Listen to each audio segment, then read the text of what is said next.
All right, I really hope you guys are doing better than I'm doing today. We're going to keep it really short, nice, and sweet because I got just about nothing to show you today. Physically, I can put it at like a 6.8. Sure, it felt fine.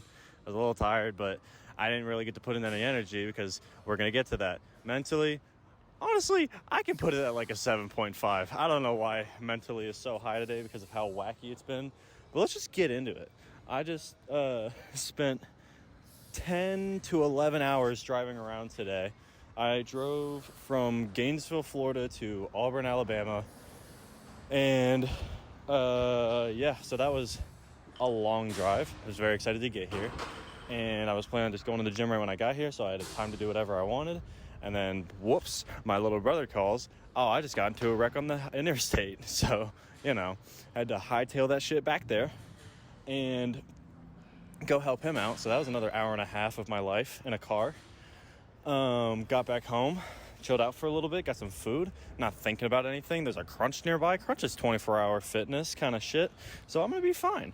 So I ate some food, went to the store with my boys here in Auburn, and get to the gym, and I'm on my third set of squats, and what do you know, they say I gotta get the fuck out of there in 15 minutes. So I spent about 2 minutes warming up to my working set.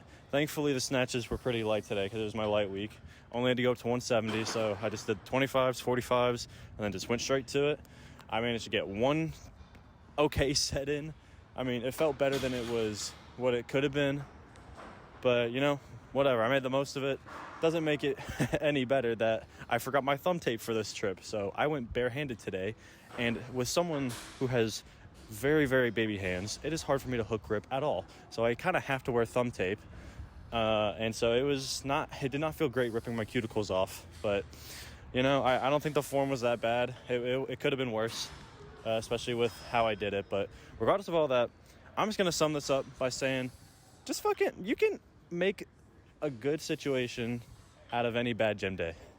And I think that I am walking proof right now because I'm currently still outside of the gym. I have been kicked out because I don't have a car here, so I'm waiting for people to pick me up, and it is like 50 degrees, and I'm just walking around the fucking interstate with a tank top on. But I still managed to enjoy myself instead of sitting there and gloating and being like, oh, what the fuck, I'm just gonna hate myself and hate this workout because I didn't go exactly how I planned it to go. Whatever.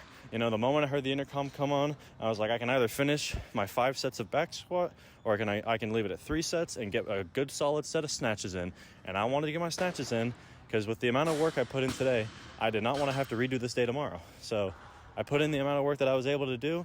I literally pushed it until 8:59, and the guy told me to leave, and that's the best I had. I tried to do the best form I could without any thumb tape. I think it went pretty all right, and I'm happy for that alone. And more than that, I'm happy that I got people here willing to come pick me up and support me, even though they weren't planning on it. So, if you're having a bad gym day, you can just listen to this story for a couple minutes and, just, I guess, think about what you could be thinking about differently. It's all a mindset. If you really wanted to enjoy a gym day, you can. It doesn't matter what you're doing. If it goes to shit, just work with the chaos, You got to adapt to the shitty situations. And anytime you go through a failure like this, it's not even a failure. It's just like a setback, an obstacle. Whenever you go through an obstacle like this, the way I see it, it's just letting in more room for some good-ass gym days to come my way. So regardless of what ends up happening, I did my best. I got an okay workout in, but I did try my best, and I put in as much effort as I could. So I just get to go hang out and have fun tonight instead of working out all night. So I guess I can just take that as a win, enjoy myself, and get back on a good-ass workout tomorrow. So if whoever that may appeal to, I hope it helps. So whenever you're having a really shitty gym day, peace out.